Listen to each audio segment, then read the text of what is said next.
let's face it, I mean, it's some of the most innovative programming that television makes. And it has the staunchest fans.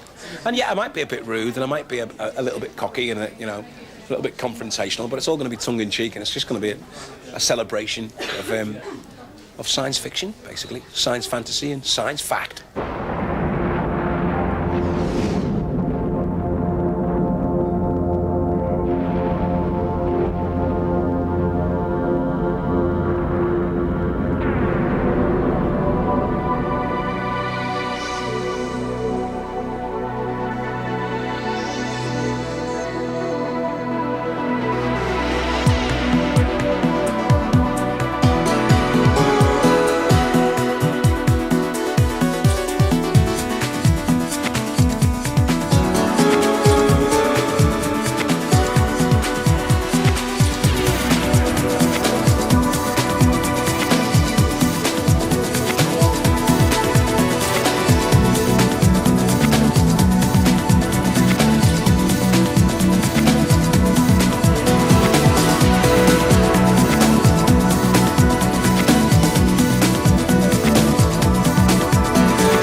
First of all, I'd like to start by welcoming you all to the launch of Channel 4's Science Fiction Weekend. May the 4 be with you. I know that many of you have been coming along because of the attractions of the space food and indeed the cosmic cocktails and all the rest of them. This is a particularly good one, this one, the blue one. 3 of these and you're on Uranus, if you get my... No one would doubt for a minute that whether it's in literature or in cinema or in television, that science fiction is probably, in social and cultural terms, one of the most challenging genres and mediums that there is. You get a sense there that science fiction is willing to take risks with the imagination that other more conventional genres like true crime or romance or whatever are less willing to do. And I think for the Channel 4 audience, which is a more discerning audience, it's probably more a culturally engaged audience, that our audience has shown in the past that it actually enjoys science fiction.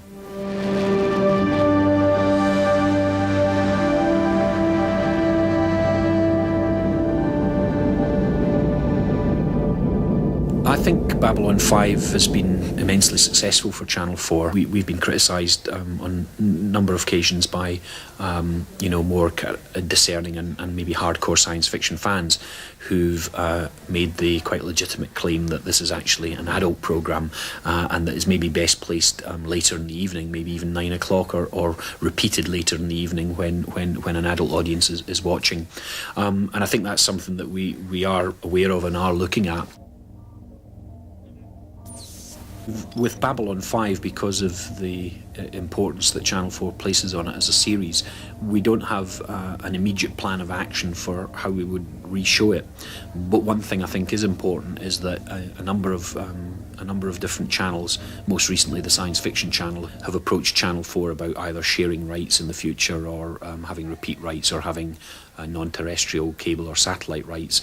And the truth of the matter is that Babylon 5 is quite jealously guarded by Channel 4, and all of those approaches have been turned down. And I think they've been turned down precisely because Channel 4 knows that it's sitting on what could be, in science fiction terms, one of the most important programmes of this decade, you know.